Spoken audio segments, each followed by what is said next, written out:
మన రాబోయే ఉగాది గురించి మీరు అసలు ఉగాది ఎందుకు చేసుకుంటారు?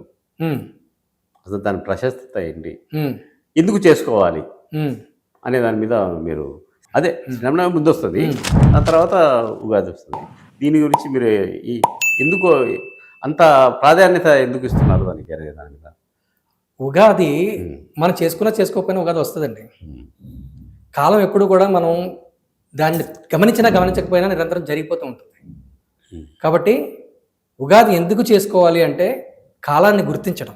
యుగానికి ఆది ఉగాది అంటే యుగం తాలూకా ఆది ప్రారంభం. యుగం అనేది లక్షల సంవత్సరాల ప్రమాణంలో ఉన్నది, కానీ సంవత్సరాన్ని కూడా యుగం అంటారు. ఒక సంవత్సరం కాలాన్ని కూడా యుగం అంటారు. ఒక సంవత్సర కాలం అంటే 365 రోజులు, సుమారు కొన్ని గంటలు. అయితే ఆ 365 రోజులు పరిపూర్ణమై మళ్ళీ మొదలు ప్రారంభమయ్యేటటువంటి సూచికగా ఈ కాలాన్ని మనం గుర్తిస్తున్నాం. అంటే చాంద్రమానం ప్రకారంగా కొంతమంది, సౌరమానం ప్రకారంగా కొంతమంది మనం చేసుకుంటూ ఉంటాం. చాంద్రమానం ప్రకారంగా మన ఉగాదిని మనం చేస్తున్నాం. ఇక్కడ మొక్కలు అన్ని చిగురులు పెట్టే కాలం ఏది? కరెక్ట్గా ఉగాదికే. పువ్వులు పూసే కాలం ఏది? కరెక్ట్గా ఉగాదికే.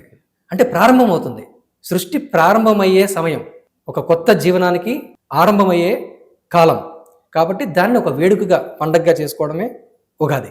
సంక్రాంతి ఉంది. సంక్రాంతి అంటే పంటలన్నీ పండిన తర్వాత, ఆ పంటలన్నీ మనకి ఇంటికి చేరుకున్న తర్వాత రైతు సంతోషంతో ఉన్న సమయాన్ని పెద్ద పండగగా సంక్రాంతిగా చేసుకుంటాం. ఇది యుగానికి ప్రారంభం. ఇప్పుడు ఈ 2 నెలలు, ఈ 3 నెలలు పోతే అప్పుడు వర్షాలు పడతాయి. ఈ 3 నెలల కాలానికి అంటే మన యుగం ప్రారంభమైనప్పుడు కూడా, ఈ భూమండలం ప్రారంభమైనప్పుడు కూడా మొట్టమొదటి విపరీతమైనటువంటి వేడి. సైన్స్ ప్రకారంగా మీరు గమనించినా సరే, లావాతోటి, విపరీతమైనటువంటి శిలాద్రవాలతోటి, బడబాగ్నితోటి భూమండలం అంతా కూడా మరిగిపోతూ ఉండేది. తర్వాత కొన్నాళ్ళకి చల్లబడి అప్పుడు వాతావరణంలో శూన్యంలో ఉన్నటువంటి మేఘారూపం చెంది ఆవిరంతా కూడా అది వర్షించి తర్వాత వర్షంగా, నదులుగా, నదీనదాలుగా, సముద్రాలుగా మారింది. ఆ నీటిలోనే జీవం పుట్టింది అనేది మన సైన్స్ సిద్ధాంతం.